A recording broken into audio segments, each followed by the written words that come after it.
Everyone, this is Priyanka. Welcome to my channel Instagram exam fairy. तो friends, आज इस video में हम बात करेंगे बीपीएससी टीआरई 4.0 का जो एग्जाम होने वाला आपका नवंबर या दिसंबर में, उसके लिए उसका एक स्ट्रेटजी, मेन टारगेट लेके चलना है आप सभी को। और सबके दिमाग में एक बहुत सॉलिड स्ट्रेटजी होना चाहिए इस एग्जाम को क्वालिफाई करने का, क्योंकि day by day competition Bihar में भी टफ होता जा रहा है।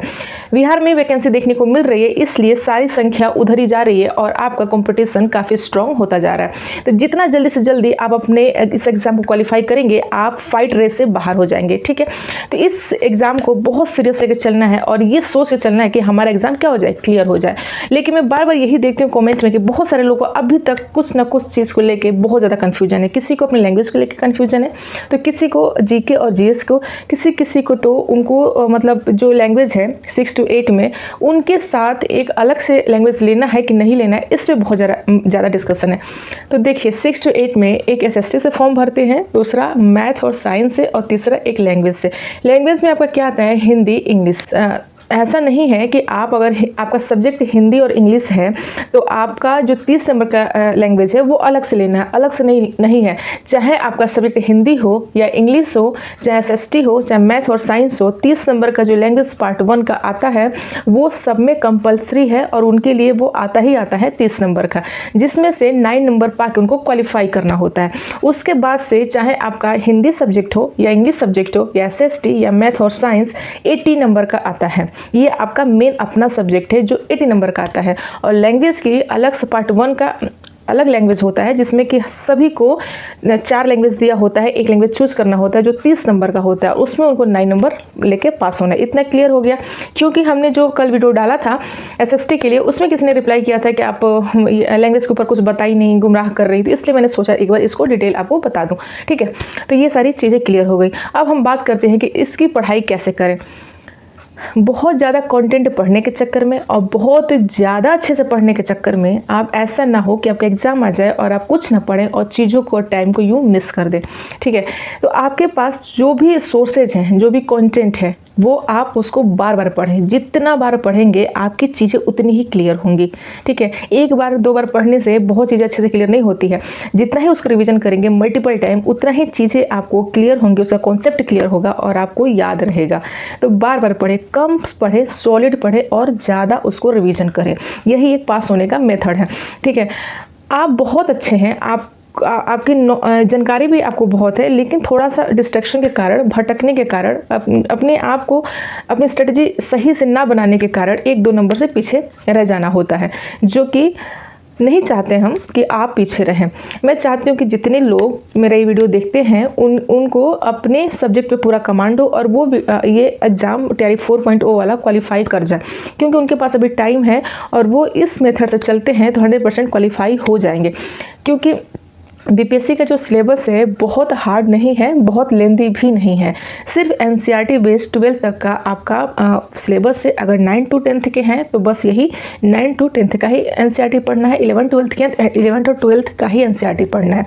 एनसीईआरटी ही आपकी सिलेबस है, तो ज़्यादा भटकने की और ज़्यादा अपने आप को भटकाने की ज़रूरत नहीं है। आप उसी एनसीईआरटी बेस को अच्छे से पकड़ के पढ़ाई करें।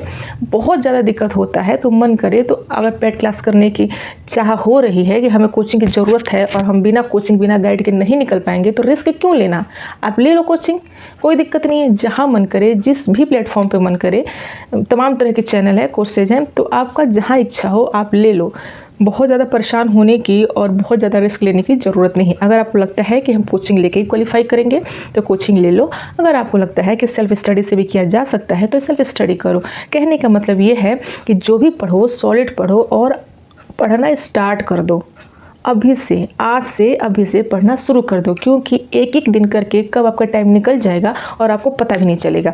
जब 10 दिन 15 दिन एग्जाम बचेंगे तो आपको लगेगा कि बस अब तो 10 दिन बाद मेरा पेपर है, 15 दिन बाद पेपर है, अब क्या करें। तो उस कंडीशन में आप चाह के भी कुछ नहीं कर सकते और रेस से थोड़ी सी प्रॉब्लम हो जाएगी। तो इसलिए अभी से आप सीरियस हो जाएं और ये सोच के पढ़ें कि मेरा चाहे जब हो एग्ज़ाम, नवंबर मान के चले दिमाग से, और उसके हिसाब से अपनी पढ़ाई करें। क्योंकि एक जॉब बहुत ज़रूरी है हर एक इंसान के लिए, हर एक महिला हो चाहे पुरुष हो, सबके लिए। क्योंकि एक बेसिक जॉब आपको हो जाती है तो आपका दिमाग थोड़ा रिलैक्स और फ्री हो जाता है।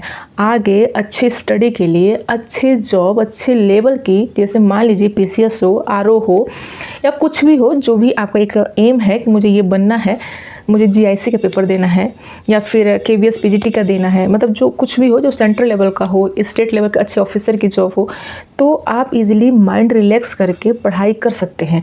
ऐसे अभी कुछ ना होने पे दिमाग डाइवर्ट होता रहता है और टेंशन लगी रहती है। तो ये बहुत अच्छा अपॉर्चुनिटी है बिहार में आप सबके लिए, जो कि आप एक जॉब फिक्स करके माइंड को कॉन्सेंट्रेट करके अपनी स्टडी को बहुत अच्छे से करिए और बहुत ऊंचाई पे जाइए। ठीक है, ज़िंदगी में अच्छा काम करना चाहिए और मेहनत करना चाहिए, मेहनत से पीछे नहीं होना चाहिए। आप एक स्टेप चढ़े, दूसरे स्टेप पे भी चढ़ने की कोशिश करें, तीसरे पे भी चढ़ें, डे बाय डे ग्रो करें, कुछ सीखें, कुछ समझें, आगे बढ़ें। ठीक है, तो अभी से आज से सीरियस हो जाए और बीपीएससी का टारगेट लेके चलें, क्योंकि इसका अगर आप टारगेट बनाते हैं तो 100% आपका ये एग्ज़ाम क्लियर हो जाएगा।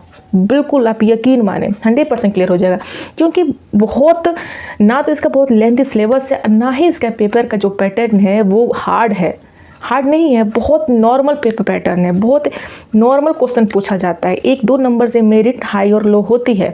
तो जब बार बार आप प्रैक्टिस करेंगे, बार बार रिवीजन करेंगे, तो वो आपका चांसेस कन्फ्यूजन में गलत होने की कम रहेगी और मेरिट में आपका नाम आ जाएगा। थोड़ा स्ट्रेट सोचें, अच्छा सोचें। ठीक, बस इतना। और थोड़ा आप सबके इसलिए आ जाती हूँ कि आप थोड़ा मोटिवेट होते रहें और पढ़ाई को छोड़े नहीं, कंटिन्यू रखें। इतना ही पर्पज़ है और कुछ नहीं। तो मिलते हैं आप फिर से नेक्स्ट वीडियो में। Thank you so much, tata, bye bye.